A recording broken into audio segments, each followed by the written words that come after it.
अस्सलामुअलैकुम। मियाँ फौत हो गया है ਤੇ ਮੈਂ ਲੋਕਾਂ ਦੇ ਘਰ ਕੰਮ ਕਰਦੀ। ਬੱਚਾ ਹੈਗਾ ਜੀ, ਇੰਨੀ ਮਜ਼ਦੂਰ ਹੈਗਾ, ਕਦੀ ਘਰ ਰਹਿੰਦਾ ਕਦੀ ਬਾਹਰ ਨਿਕਲ ਜਾਂਦਾ, ਰਾਤ ਨੂੰ ਘਰ ਨਹੀਂ ਰਹਿੰਦਾ, ਨਾ ਕੰਮ ਕਰ ਸਕਦਾ ਤੇ ਮੈਂ ਲੋਕਾਂ ਦੇ ਘਰ ਕੰਮ ਕਰਦੀ ਹਾਂ।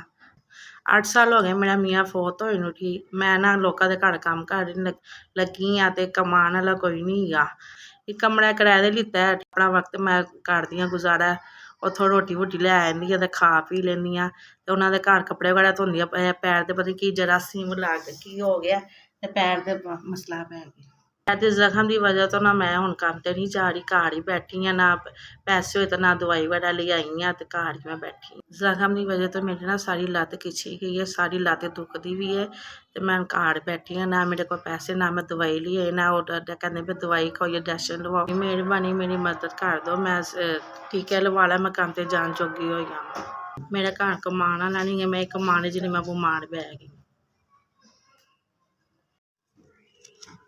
अस्सलाम वालेकुम। अल्लाह पाक ਤੁਹਾਨੂੰ ਜ਼ਿਆਦਾ ਦੇਵੇ, ਸਾਨੂੰ 4000 ਰੁਪਇਆ ਮਿਲਿਆ, ਤੁਹਾਡੀ ਬਹੁਤ ਅੱਲਾਹ ਪਾਕ ਬਰਕਤ ਪਾਵੇ। ਅੱਲਾਹ ਮੀਆਂ ਤੁਹਾਨੂੰ ਜ਼ਿੰਦਗੀ ਤੰਦਰੁਸਤੀ ਦੇਵੇ, ਸਿਹਤ ਦੇਵੇ। ਅੱਲਾਹ ਪਾਕ ਤੁਹਾਨੂੰ ਦਿੰਦਾ ਰਹੇ, ਤੁਸੀਂ ਵੰਡਦੇ ਰਹੋ, ਜ਼ਿੰਦਗੀ ਕਰੇ ਹੋਰ ਅੱਲਾਹ ਪਾਕ ਤੁਹਾਨੂੰ ਹੋਰ ਜ਼ਿਆਦਾ ਦੇਵੇ। ਅੱਲਾਹ ਪਾਕ ਤੁਹਾਨੂੰ ਇੰਝ ਹੀ ਦੇਵੇ, ਤੁਸੀਂ ਇੰਝ ਹੀ ਵੰਡਦੇ ਰਹੋ। ਅੱਲਾਹ ਪਾਕ ਤੁਹਾਡੇ ਹੱਥ ਦਾ ਦਿੰਦਾ ਕਬੂਲ ਕਰੇ।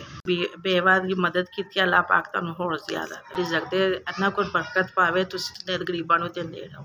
ਲੰਬੀ ਉਮਰ ਕਰੇ, ਤੁਹਾਡੇ ਵੀ ਤੰਦਰੁਸਤੀ ਦੇ। ਅੱਲਾਹ ਪਾਕ ਤੁਹਾਡੀ ਲੰਬੀ ਉਮਰ ਕਰੇ, ਤੁਹਾਡੀ ਜ਼ਿੰਦਗੀ ਤੰਦਰੁਸਤੀ ਹੈ, ਤੁਹਾਡੇ ਬੱਚਿਆਂ ਨੂੰ ਵੀ ਜ਼ਿੰਦਗੀ ਤੰਦਰੁਸਤੀ ਦੇਵੇ। ਅੱਲਾਹ ਤੁਹਾਨੂੰ ਦਿੰਦਾ ਰਹੇ, ਤੁਸੀਂ ਇੰਝ ਵੰਡਦੇ ਰਹੋ। ਅੱਲਾਹ ਤੁਹਾਨੂੰ ਜ਼ਿਆਦਾ ਦੇਵੇ, ਅੱਲਾਹ ਤੁਹਾਨੂੰ ਤਰੱਕੀਆਂ ਕਾਮਯਾਬੀਆਂ ਦੇਵੇ। ਤੁਸੀਂ ਮੇਰੀ ਮਦਦ ਕੀਤੀ, ਤੁਹਾਡੀ ਬਹੁਤ ਸ਼ੁਕਰੀਆ।